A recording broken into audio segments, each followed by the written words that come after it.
الحمد لله رب العالمين والعاقبة للمتقين والصلاة والسلام على سيد المرسلين وعلى آله وأصحابه أجمعين أما بعد فقد قال الله تعالى في القرآن المجيد أعوذ بالله من الشيطان الرجيم بسم الله الرحمن الرحيم وإذا الموءودة سئلت بأي ذنب قتلت صدق الله العظيم وصدق رسوله النبي الأمين المكين الكريم ونحن على ذلك لمن الشاهدين والشاكرين والحمد للہ رب العالمین۔ ایک بار ہم سب کے آقا و مولا مکی و مدنی تاجدار احمد مختار محمد مصطفیٰ کی دربار میں بار میں نہایتی عقیدت و محبت کے ساتھ درود پاک کا نذرانہ عقیدت پیش کریں۔ پڑھے بلند آواز اللہم صلی علی سیدنا و مولانا محمد بارک وسلم صلاۃ و سلاما علیک یا حبیب یا رسول اللہ صلی اللہ تعالی علیہ وسلم۔ واہ کیا جود و کرم ہے شہ بطحا تیرا، واہ کیا جود و کرم ہے شہ بطحا تیرا، نہیں سنتا ہی نہیں مانگنے والا تیرا۔ اور تیری سرکار میں لاتا ہے رضا اس کو شفیع جو میرا غوث ہے اور لاڈلا بیٹا تیرا۔ حضرات گرامی، ابھی میں نے جس آیت کریمہ کی تلاوت کا شرف حاصل کیا ہے، اللہ رب العزت ارشاد فرماتا ہے وَإِذَا الْمَوْءُودَةُ سُئِلَتْ، اور جب زندہ دفن کیے ہوئے بچیوں سے پوچھا جائے گا، کیا پوچھا جائے گا؟ بِأَيِّ ذَنبٍ قُتِلَتْ، کس وجہ سے آپ کو دفن کیا گیا تھا، کس وجہ سے آپ کی قتل کی گئی تھی۔ حضرات گرامی، جب تک قرآن اس دنیا میں نہ آیا تھا، مذہب اسلام کا کیا حال تھا؟ آئیے جہالت کی کچھ تاریخی دور کا آپ کو مشاہدہ کراتا چلوں۔ عورتوں کے ساتھ کیا رویہ اختیار کیا گیا تھا، عورتوں کے ساتھ کتنی بے حرمتی کی جاتی تھی، آج آپ کو بتاتا چلوں۔ حضرات گرامی، اسلام سے قبل عورتوں کو زندہ دفنا دیا جاتا تھا، عورتوں کی کوئی حیثیت متعین نہیں تھی، ان کے حقوق مقرر نہیں تھے، چاہے وہ عیسائی مذہب میں ہو اس میں بھی کوئی عورتوں کی کوئی حیثیت نہیں تھی، یہودی تعلیمات میں بھی عورتوں کے لیے کوئی مقام نہیں تھا، ایران کے قدیم مذاہب میں بھی عورتوں کے لیے کوئی وقعت نہیں تھی،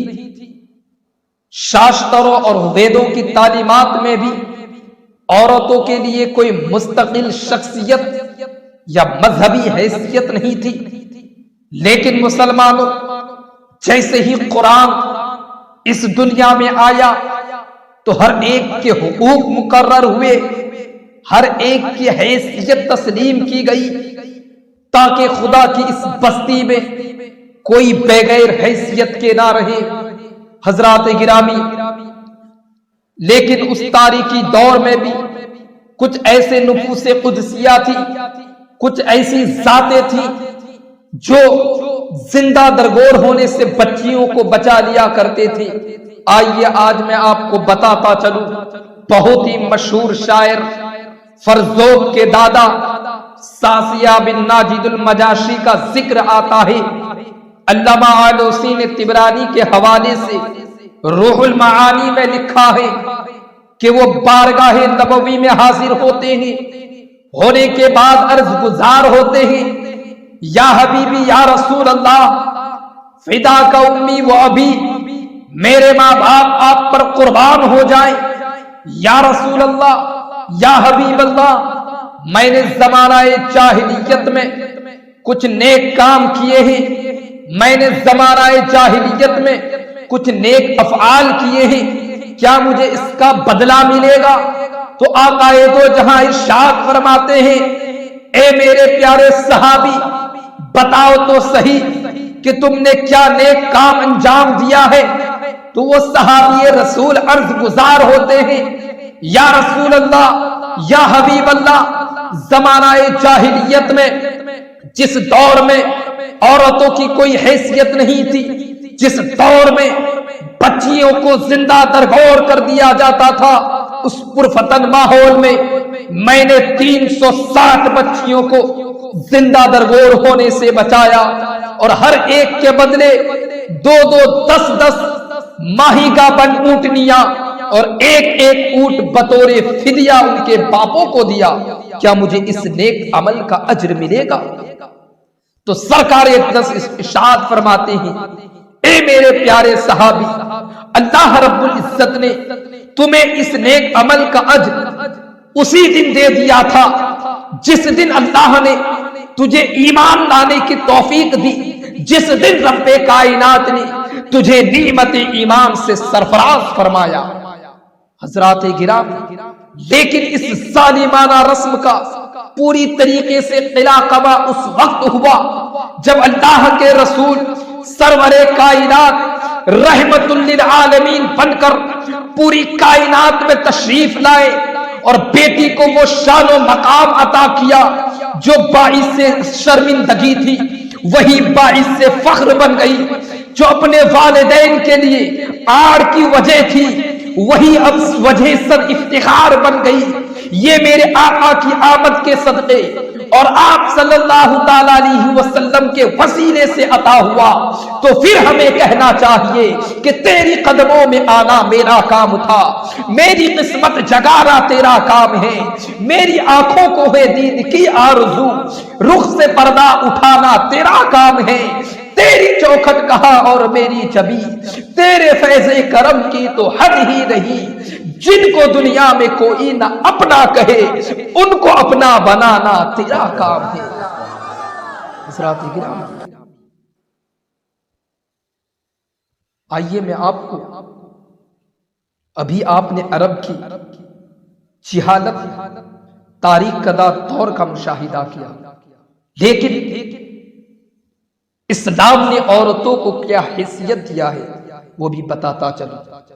حضرت سعید بن خدری رضی اللہ تعالیٰ عنہ سے روایت ہے، وہ کہتے ہیں کہ سرور کائنات نے ارشاد فرمایا، من عال ثلاث بنات فأدبہن وزوجہن واحسن الیہن فلہ الجنہ۔ آقا دو جہان کا فرمان ہے کہ جس نے 3 بیٹیوں کی پرورش کی، انہیں ادب سکھایا، ان کی شادی کرا دی، ان کے ساتھ اچھا سلوک کرتا رہا، ایسے شخص کو اللہ رب العزت جنت میں داخل کرے گا۔ حضرات کرام، دوسری جگہ سرور کائنات ارشاد فرماتے ہیں، حضرت عبداللہ بن عباس رضی اللہ تعالیٰ عنہما سے روایت ہے کہ میرے آقا نے ارشاد فرمایا،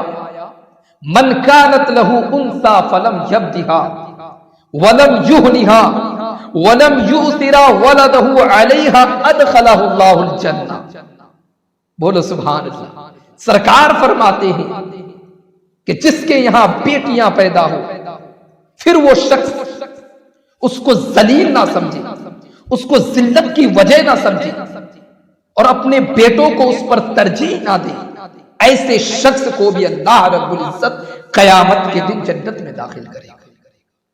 حضرات کرام، ان احادیث مبارکہ سے یہ بات واضح ہو جاتی ہے، روز و روشن کی طرح عیا ہو جاتی ہے کہ اللہ کے رسول احمد مختار حضرت محمد مصطفیٰ نے بیٹیوں کو وہ شان و مقام عطا کیا کہ بیٹیوں کی پرورش کرنے پر جنت کا انعام رکھا، بیٹیوں کی تربیت کرنے پر جنت کا انعام رکھا، بیٹیوں کی شادی کرانے پر جنت کا انعام رکھا۔ یہاں تک کہ سرکار نے فرمایا جس نے ایک بیٹی کی تربیت کی اس شخص کے لیے بھی جنت کا انعام، جس نے 2 بیٹیوں کی تربیت کی اس شخص کے لیے بھی جنت کا انعام، جس نے 3 بیٹیوں کی تربیت کی اس شخص کے لیے بھی جنت کا انعام۔ یہاں تک کہ سرکار نے فرمایا کہ جس نے 2 بہنوں کی تربیت کی اس شخص کے لیے بھی جنت کا انعام۔ یہ عظمتوں اور رفعتوں کا انعام و اکرام صرف میرے آقا کے صدقے اور آپ صلی اللہ علیہ وسلم کے وسیلے سے عطا ہوا، تو پھر ہمیں اپنے آقا و مولا مکی مدنی والے تاجدار کے ترانے سے اپنے محفل کو سجا لینا چاہیے کہ ہمیں جو کچھ ملا ہے ملا مدینے سے، وظیفے جاری ہوئے ہیں تیرے خزینے سے، اور نبی کی یاد سے غافل جو ایک پل گزرے، الہی موت بلی ہے پھر ایسے جینے سے، سراپا نور بنا کے جسے یہاں بھیجا تمام چمکے نگینے اسی نگینے سے، اور رضا خدا کی لگا لے گی پھر گلے تم کو اگر لگے رہو گے تم نبی کے سینے سے۔ حضرات کرام، یہ شان و مقام ہے، یہ مرتبہ ہے بیٹیوں کا۔ حضرت انس بن مالک رضی اللہ تعالیٰ عنہ سے روایت ہے، آقا دو جہاں فرماتے ہیں من عال جاریتین حتی تبلغا جاء یوم القیامت انا وہو وضم اصابعہ۔ آقا فرماتے ہیں جس نے 2 لڑکیوں کی پرورش کی پھر وہ بالغ ہو گئی تو اس کی اسلامی طریقے کے مطابق، شعار اسلام کے مطابق ان بچیوں کی شادی کرا دی، تو بروز قیامت وہ شخص اور میں اتنے قریب ہوں گے۔ کتنے قریب ہوں گے؟ آقا دو جہاں اپنی انگلیوں کو اس طرح ملا کر بتاتے ہیں کہ وہ شخص اور میں اتنے قریب ہوں گے۔ فاصلہ ہے کیا انگلی میں؟ اتنے قریب ہوں گے۔ اس حدیث سے مبارکہ سے یہ بات معلوم ہوتی ہے کہ بیٹیوں کی تربیت کرنے پر، ان کے ساتھ اچھا سلوک کرنے پر، ان کے کردار میں، افکار میں، محبت و معیار میں، علم و حلم میں، ادب میں، اخلاق میں، صدق و صفا میں، تعلیم و تربیت میں، ہر طریقے سے عمل کو مکمل کامل بنا دی۔ پھر جب وہ بالغ ہو جائے تو اسلامی طریقے کے مطابق، شعار اسلام کے مطابق، سنت رسول کے مطابق ان بچیوں کی شادی کرا دے، تو ان کے لیے آقا دو جہاں نے انعام کا وعدہ فرمایا کہ جب قیامت کا دن ہوگا، نفسا نفسی کا عالم ہوگا، ہر انسان اپنے اعمال بد کی وجہ سے پریشان ہوگا، سورج سوا نیزے پر ہوگا، 50,000 سال کا دن ہوگا، ہر انسان کو اپنی پڑی رہے گی، باپ اپنے بچیوں کو پہچان نہیں پائیں گے، ماں اپنے بیٹوں کو پہچان نہیں پائے گی، ہر انسان کو اپنی فکر ہوگی، ہر انسان اپنے اعمال بد کی وجہ سے پریشان ہوگا۔ لیکن ایسے پرفتن ماحول میں، ایسے خوفناک حالات میں میرے آقا فرماتے ہیں کہ وہ شخص جو بچیوں کی تربیت کرتا ہے وہ میرے اتنے قریب ہوں گے جتنے یہ میری 2 انگلیاں ہیں۔ یہ قرب، یہ نسبت، یہ عظمت، یہ انعام و اکرام کا وعدہ صرف اور صرف بچیوں کی پرورش کرنے اور تعلیم و تربیت کرنے کا۔ یہ ہے بچیوں کی عظمت۔ جو بچی باعث شرمندگی تھی وہی اب باعث فخر بن گئی۔ حضرات کرام، یہی تک اپنی گفتگو کو اختتام بخش رہا ہوں۔ وما علینا الا البلاغ۔ وآخر دعوانا ان الحمد